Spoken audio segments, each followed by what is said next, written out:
বলবেন, হে আমার রব, হে আমার প্রভু, আপনি যে এই মানুষটাকে জান্নাতি বলে ঘোষণা করেছেন, দুনিয়ার জমিনে থাকা অবস্থায় আমার জায়গা, আমার জমি, আমার কাছ থেকে জোর জবরদস্তি গায়ের বলে, প্রশাসনের বলে, নেতাদের বলে আমার জায়গাকে দখল করে দিয়েছিল।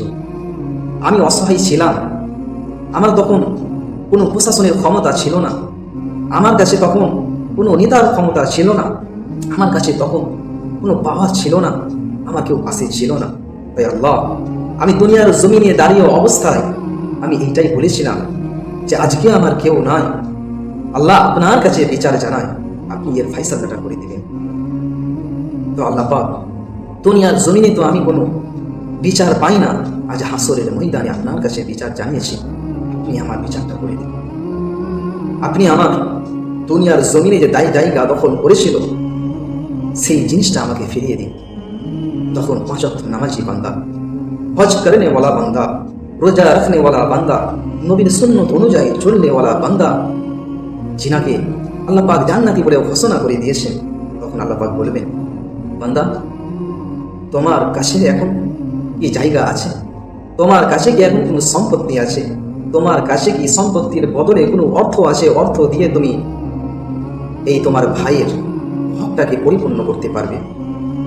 তখন বান্দা বলবেন, লা আদরি, আমার কাছে নাই।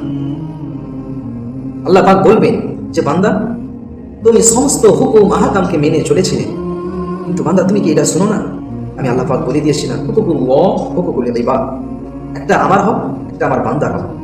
বান্দা তুমি যদি আমার হককে যদি নষ্ট করো, আমার হুকুম আহকামকে যদি তুমি ছেড়ে দাও, বান্দা আমি তোমাকে মাফ করে দেবো। কিন্তু তুমি যদি আমার কোনো বান্দার হককে নষ্ট করে দাও, আমি আল্লাহ পাক কিন্তু সেটা মাফ করতে পারবো না, যতক্ষণ না পর্যন্ত আমার বান্দা তোমাকে মাফ করে। তো এখন বান্দা তোমার নেকি দিয়ে তুমি তোমার ঋণকে পরিশোধ করো। বেহেশতে ঘোষণা করনে ওয়ালা বান্দাটা দিনার নেকি দিতে দিতে দিতে দিতে দিতে দিতে নেকির পাল্লাটা হালকা হয়ে যাবে। তারপরে ওই গুনাহগার বান্দাটাকে জিজ্ঞাসা করা হবে, তুমি কি এখন সন্তুষ্ট আছো? তোমার কি ঋণ পরিশোধ হয়েছে? তখন ওই গুনাহগার বান্দাটা বলবে, না, আমার এখন ঋণ পরিশোধ হয় না। তখন ওই গুনাহগার বান্দাটার গুনাহগুলো নিয়ে যে ব্যক্তিকে জান্নাতি বলে ঘোষণা হয়ে গেছে তার পাল্লায় চাপিয়ে দেওয়া হবে।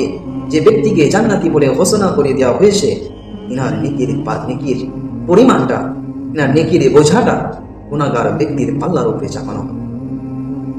যিনাকে আল্লাহ পাক জান্নাতি বলে ঘোষণা করে দিয়েছেন, তিনি আজ যাচ্ছে কোথায়?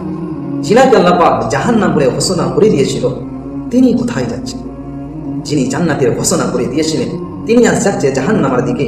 যিনাকে জাহান্নামের ঘোষণা করে দিয়েছিলেন, তিনি যাচ্ছে আজ জান্নাতের দিকে। কারণ হলো একটা, আমরা নামাজ পড়ি, আমরা রোজা রাখি, আমরা আল্লাহর হুকুম আহকামকে ভালোভাবে মানি, কিন্তু একটা জিনিসকে আমরা লক্ষ্য করি না, একটা জিনিস থেকে আমরা খুবই গাফেল।